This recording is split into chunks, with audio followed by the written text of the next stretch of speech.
Hi everyone. So this week we're going to look at how close is too close. So in the weekend at the shows, I watched a lot of the judging just to see what things I could focus on in my session this week. Unfortunately, my amazing friend who travels with me to shows is my guinea pig and the one that I picked on the weekend in the nicest possible way. So her and the breeder of her dog kindly offered, volunteered, pushed, bullied, whatever, into helping me with a video.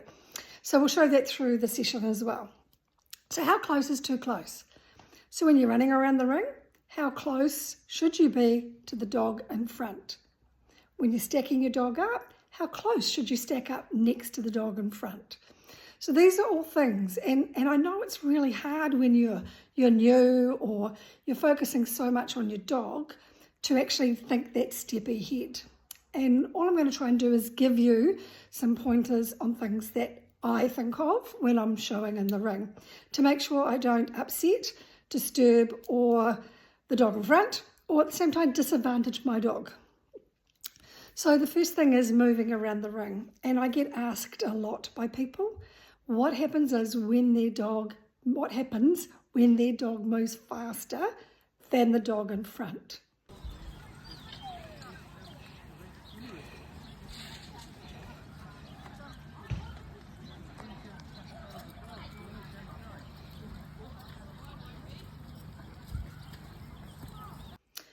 So in the video, what we demonstrate is the loop, essentially.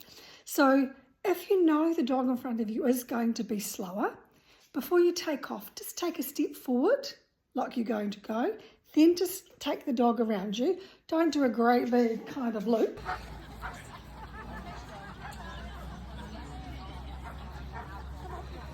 So just do that rather than kind of catch up and then stop, catch up and then stop, catch up and stop. Kind of give yourself time, take the dog around you, your dog, and then go. So what you've done then is you haven't stopped your dog's movement, you haven't interfered or got up the derriere of the dog in front, and you've also made sure that you've both had ample advantage to show your dog's movement to the judge. So we do show that in the video, which is coming up.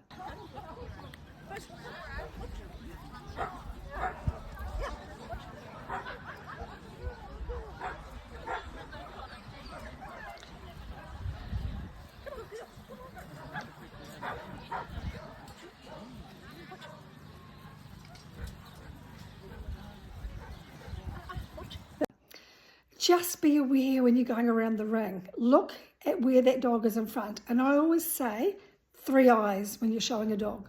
One on the dog, one on the judge, and one where you're going at all times. You know, the judge may stop you and you're not even looking, so you just keep going. And it can be quite, some judges can get a bit annoyed if you don't look for their signals.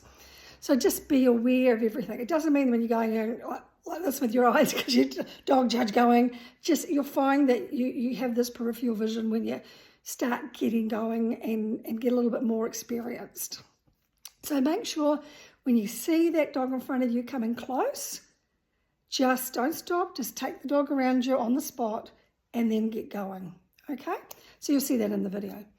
The second thing is, how close do you get to the dog in front? Now, quite often, I notice in the weekend that people come running in the ring and they're right up close to the dog in front of them. And then they're trying to stack their dog up. And if you want to bait your dog or that dog kind of moves, you don't have room. So I always try to give myself a good meter between me and the dog in front. So when I kind of get a bit close, again, I take my dog around me, I get my little space, and I know I'm going to bait, so then I get in front of my dog, and I'm not interfering with the dog in front of me. So always try and think a metre, think of 2 steps, 2 paces, just a normal little pace in front of you and the dog in front.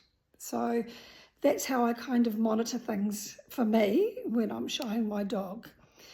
The other thing is, again, think that when you are in a lineup, if you're the dog in front of the lineup at the top end in the corner, don't get lost in that corner. Don't kind of line up like everybody else in that straight line. Just turn your dog slightly on that angle. So if you turn it slightly on the angle, you don't get lost in the corner and the judge can still see you. Just pull out just a little bit. So the same if you're the dog in that bottom, you've got a long line here, and the ring, because we have quite a lot of breeds in the group lineup, and your breeds go down and they go around the corner. Don't kind of go into the corner. That's your corner. Don't go flat into that corner. Just turn your dog slightly on an angle. See, to you that looks like my dog straight, but he is slightly, see there? It's slightly on an angle. And it just means so the bum's kind of a little bit more around and the head's kind of a little bit more too. So it's kind of that angle. It's hard to show, but I'll try and get a good video soon for it. So that's kind of today's things, is how close is too close? Too close is too close. Make sure you give yourself plenty of room. I'm going to cough. Plenty of room between you and the dog in front at all times. If you know your dog wants to chase the dog in front, have it on a good firm lead. Don't keep your lead tight if it's a chaser. Just little jerks. If you know it's going to do that, before you even take off, a couple of little jerks just to show it, get its attention to you, talk to it, and then go. So again, I'm sure it's hard to describe. I was hoping to get more videos in the weekend. Unfortunately, the weather on Saturday wasn't so good and we didn't really have the opportunity.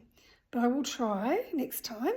But just in comments, ask me questions. I'm happy to help at any show. Just come and grab me. I know having a standard poodle and having to groom that is very unsociable and I don't get a lot of time away. But just come and ask. Our dogs, you're welcome in the gazebo just to come and talk to us. So hope that helps somebody. Thanks. Bye.